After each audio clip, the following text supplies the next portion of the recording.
Teie ülesanne on teha väike film teemal Kevad minu elus. Töötate rühmades. Tähtaeg järgmine nädal. Jaa, teeme filmi, kus kevad ärkab nagu lilled räägivad ja päike tantsib. See ei ole realistlik. Teeme dokumentaalfilmi. Faktid, vahetiitrid, intervjuud, korralikult. Äkki saaks kuidagi muljemat?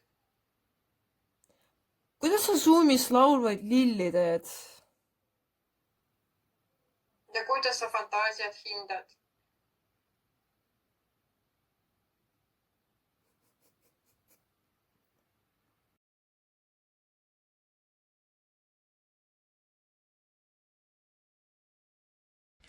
Kevade saabumist iseloomustab temperatuuri tõus ja päevade pikenemine. See on liiga igav. Teile ei vaata seda lõpuni.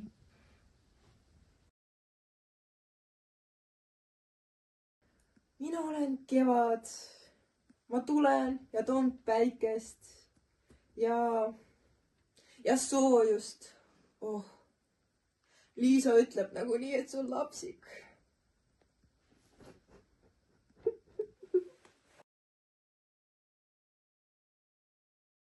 Me olime ühes rühmas, aga igaüks oma ekraanil. See ei toimi. Nad vaidlesid, aga said aru, et sõprus on tähtsam. Zoom või mitte, koos on ikka parem.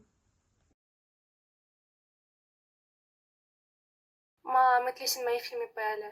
Me olime nagu kevades kõik erinevad, aga üks punkt.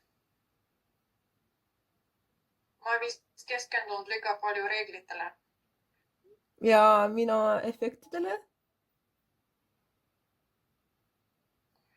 Teeme nii. Liisa teeb tõsise osa kevadest, teile loova osa ja mina panen need kokku üheks looks. Sobib. Ja sobib.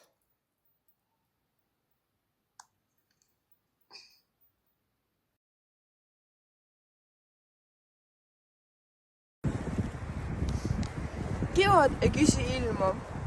Kevad algab siis, kui inimesed seda loovad. See on sümboolne. Mulle meeldib. Film näitab täpselt meie filmi mõtted.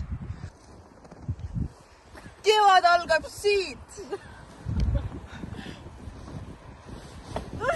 Teile see ei olnud plaanis.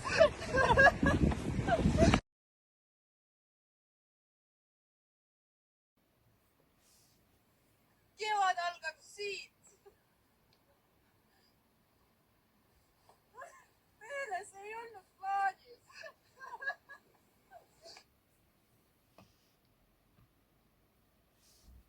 Teie film näitas, et ka distantsõppes saab koos midagi väga head teha.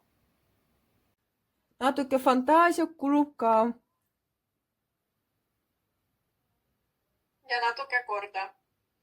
Isegi Zoomis võib tulla kevad.